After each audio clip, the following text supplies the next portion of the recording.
I am tired of a set of people on the very far left in the Democratic Party, my party, telling us that in order for us to be progressives, we now have to believe ideas and support ideas that are completely nuts. I am a progressive Democrat.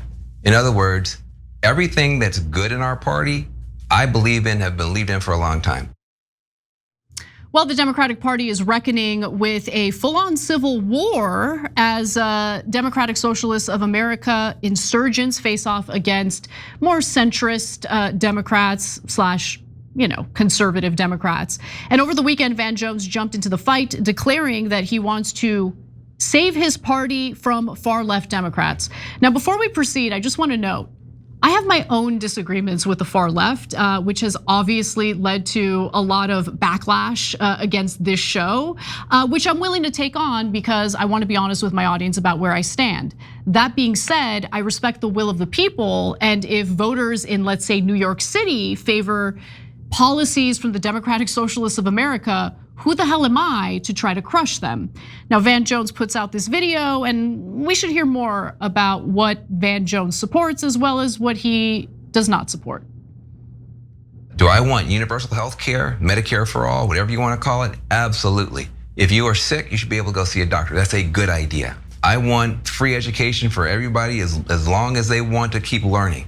I think that's a good idea. The Green New Deal, I'm the author of the Green New Deal. The Green New Deal is my phrase from my first book in 2008. There's nobody more committed to criminal justice reform than me, ecological solutions, the whole deal. These are our ideals as progressives.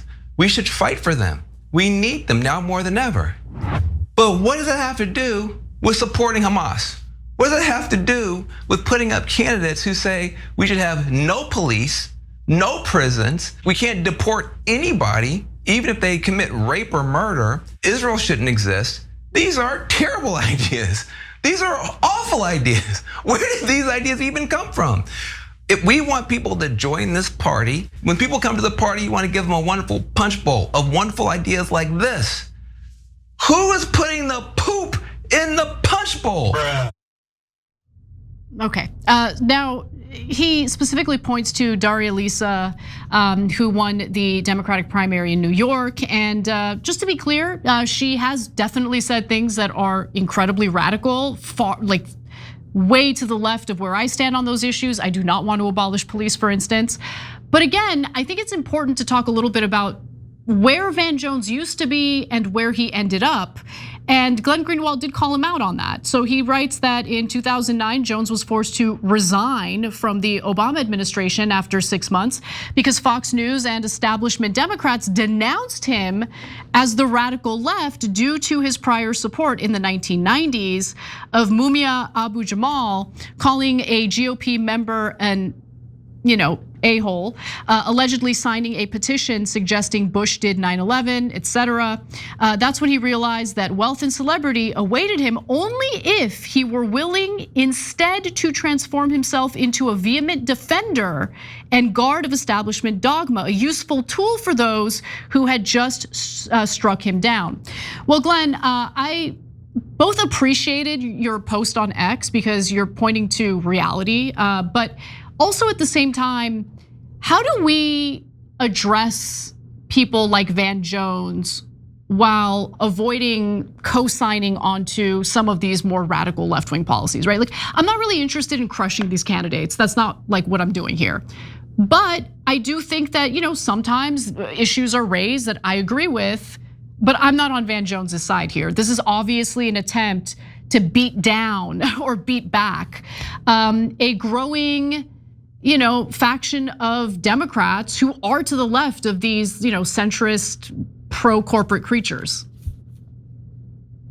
Yeah, I think there's a lot going on. I mean, Van Jones, in order to demonstrate his bona fides as what he calls a progressive Democrat, that's what Hillary Clinton calls herself, by the way, as well. So it doesn't really mean all that much. But he said, "Oh, I'm for Medicare for all, and I'm for free education and free college, and I'm for all these great things." None of which are actually being fought for. None of which are actually on the table. None of which is even close to being voted for or implemented. So it's very easy to say you're for them as kind of like a checklist, just to put yourself in a certain box that's advantageous for you to be in to make an argument. establishment. And then conversely, the reason why these primary challengers are beating incumbent Democrats or Democrats favored by the establishment is not because most people woke up and decided they want to abolish prisons or abolish the police. This is not the motivating force. I'm sure, some leftists in New York really do believe in that. There are a lot of really fringe MAGA people or Republican Party elected officials who have views that aren't even close to being implemented. So we don't talk much about those, even though they're views that are way to the fringe. The reason why people are voting for these candidates are the things that Van Jones didn't mention, like foreign policy and war and financing Israel and its genocide, and the general perception that the Democratic Party joins hands with the Republican Party to favor corporate interest over working people. These are all things Van Jones didn't mention because those are all the things that he's defending and is really pretending that he's talking about certain issues like abolish ICE or open borders that most Democrats, even the ones on the furthest left wing of the Democratic Party, don't actually favor. Now, I have a very similar trajectory to you. I have had my own wars with the left, to put that very mildly. I have my own critiques of people who are in this DSA faction. But one of the reasons why I was more open than I ever had been in my life or ever thought I would be to working with people on the populist right, like Tucker Carlson and Marjorie Taylor Greene and those people, isn't because they suddenly abandon all their views that I disagree with. You ask Marjorie Taylor Greene what she thinks about immigration, and she's going to be much harsher than I am, or other kinds of issues like that. Same with Tucker Carlson. But on the issues that are actually on the table, like should we be going to war in Iran? Should we be bombing the Houthis? Should we have military bases throughout the Middle East? Should we be spending $1.5 trillion on our military to fight foreign wars? Should we fund Israel?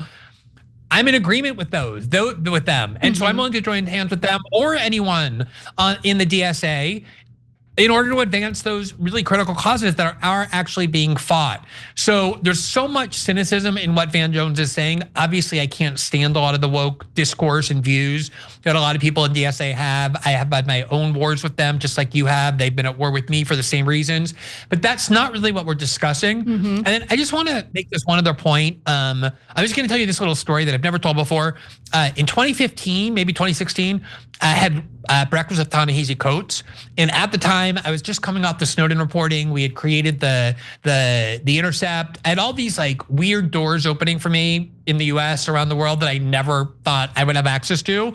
And he was experiencing something very similar because he started off like as this sort of like very far left, street activist, and then suddenly was writing covers articles for The Atlantic. And he had his own, kind of inducements, even more so than I am. We talked about how powerful these temptations are. Like once you get to a certain point, they see the value in you and they try and commandeer you with all the benefits that they can bestow on you. And if you don't fight against that actively, you will immediately capitulate. You're suddenly going to be with them. And that's so obviously what happened to Van Jones.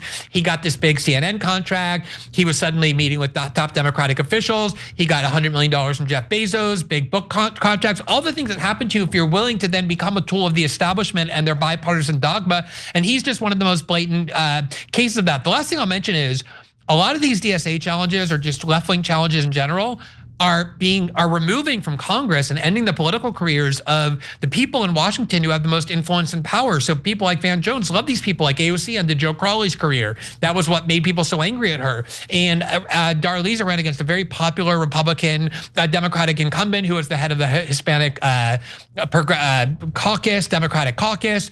And that Dan Goldman, had his career ended. A lot, Diana DeJet in Colorado. A lot of this is just like rank closing on the part of people who are in the establishment, people who are political and media elites who all know each other, angry that their prerogatives are being taken away. And I think that's what Van Jones is up to more than anything. And unfortunately, there is a big part of the Democratic Party that is now the black establishment. The Congressional Black Caucus is very tied to AIPAC. They're very tied to corporations. They're not anywhere near the kind of black far left activism of the 60s and 70s that people assume they are. And I think there's a lot of the kind of black Democratic establishment that also feels threatened by this new movement, and he's speaking for that as well. Oh, I think you're so right about that. I mean, a good example is how, oh my gosh, I'm blanking on her name, the Texas race for Senate.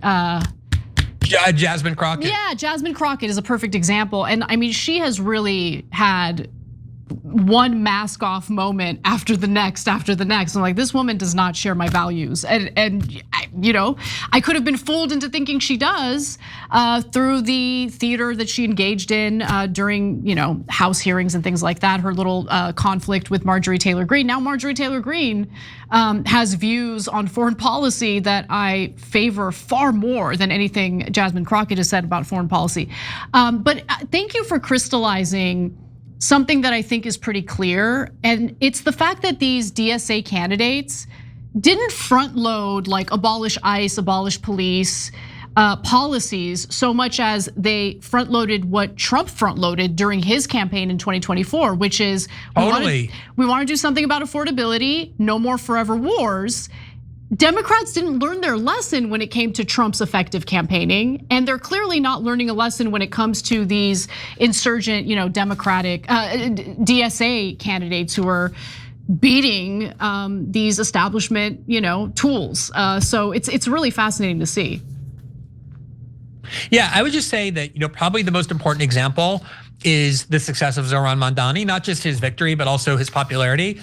And one of the reasons that I knew that even when he was at like 1% back in December of 2024, the first thing I ever saw him do once he announced he was going to be mayor is he went to the exact working class multiracial neighborhoods in New York that had shifted most to the right or most to Donald Trump. A lot of those, like Black and Latino and immigrant neighborhoods that voted for Trump in larger numbers than ever they had ever voted for a Republican candidate. And he just went up and asked them, like, why did you vote for Trump? And he was hearing, we're sick of having our money sent to Israel and Ukraine. We're sick when our neighborhoods are falling apart. We're sick of all these foreign wars. We can't afford our rent. We can't afford this. We can't afford that. And he built his campaign around the things that he heard in part from Trump voters who should not be Republican Party voters. They should be Democratic Party voters, but they feel alienated from the modern manifestation of Democratic Party voters. He also then just talked about very kind of like cost of living and lifestyle issues for like small business owners and all the like misery they have to go through to get a business license, even if they're just like a vendor on a street selling, food on the side of the street in New York City. It was a very practical way to improve the material well-being of people's lives who have been ignored and forgotten by both parties. And I think that combined with Israel as a kind of proxy for how our politics work or don't work is what is driving this, not this kind of, mega wokeism or land acknowledgements or trans issues or, abolish the prisons. That's just kind of on the menu because that's what DSA activists believe in. But I don't think that's driving this movement that is not quite as ideological as they are anti-establishment for very valid reasons. Absolutely. And that's why people who are establishment mavens are so threatened, like Van Jones. Well, they're definitely catching some steam, especially in deep blue districts and states. New York is a perfect example of that. But Representative Jared Moskowitz, who absolutely loves our constant support of Israel, regardless of war crimes, regardless of crimes against humanity, complained that Democratic leadership isn't doing more to condemn their own members and Democratic voters. He wants the Democratic Party to condemn their own voters. He says, I think they're doing everything they can to not talk about the anti-Semitism on the left to get themselves through elections. I think it's more convenient just to pretend it's not happening. And then Josh Gottheimer had a similar statement saying, this is no longer about substance, it's about the raw fear of pissing off the far left. Now, Crystal Ball over at Breaking Points had a debate with Adam Smith, Congressman Adam Smith today, which was fantastic. I'm gonna cover it in more detail on the show tomorrow. But I did want to share this moment because she specifically asked about these statements, and here's how he responded. People say, well, if you blame the left, you're just being a Republican. Well, can't we learn as we go? Well, my problem is not with your, I have my own critiques of the left, right? I think that I actually think the identity politics thing came out of the Hillary Clinton campaign and was a way for the establishment to beat back the rise of the Bernie Sanders left. No doubt the left embraced it. I have been a critic of quote unquote woke, although I hate the word at this point in identity politics. That's my, my position. I'm a class first leftist. So I have my own critiques here. I'm not saying you can't. I'm saying when you caricature an entire winning a party at this point. Aren't you caricaturing the entire wing of the centrists and saying that we're like, no, because I'm not caricaturing. I'm not trying to say you have the same views as John Fetterman. I don't think that you do, or Josh Gottheimer for that matter. And I'm not saying they all have the same views You either. are trying to take the views of, let's say, Daria Lisa and the DSA platform and saying this is what the entire DSA coalition stands for. I'm just saying it's an issue and it's a challenge. And I should note that while he complained about identitarianism and the more radical proposals being proposed by members of DSA, Crystal Ball was like, didn't you co-author an abolish ICE bill not too long ago? So I love that she caught him on that because, these establishment Democrats are the ones who have made the culture war issues front and center. And every action is gonna have an equal or greater reaction. And I think that's what we saw from more left-wing members of the Democratic Party. But that debate was worthy of a watch. So if you guys haven't watched it, definitely take a look today. And I'll cover my thoughts on various parts of it for tomorrow's show. But any final words from you, Glenn, before we go to break? No, I watched that interview too, and what struck me is that he actually reached out to Breaking Points because he wanted to go and address these left-wing critiques of the establishment Democratic Party, which even 2 years ago would have been unthinkable. And I think it really shows the dynamic that he had to go and kind of defend the establishment position and sat there for 45 minutes doing so. And someone like him, especially, who has always been like Boeing's man in Congress, like on the military committees, would never have done that. But it shows the pressure that they're under, and I think that's very positive. It's fantastic pressure. And he went back on his support of Section 219 in the National Defense Authorization Act. Now, ultimately, it wasn't stripped from the NDAA, but it is what it is. It does show that pressure, if intense enough, does get these Democratic lawmakers to behave differently. Let's just put it that way. Every time you ring the bell below, an angel gets his wings. Totally not true, but it does keep you updated on our live shows.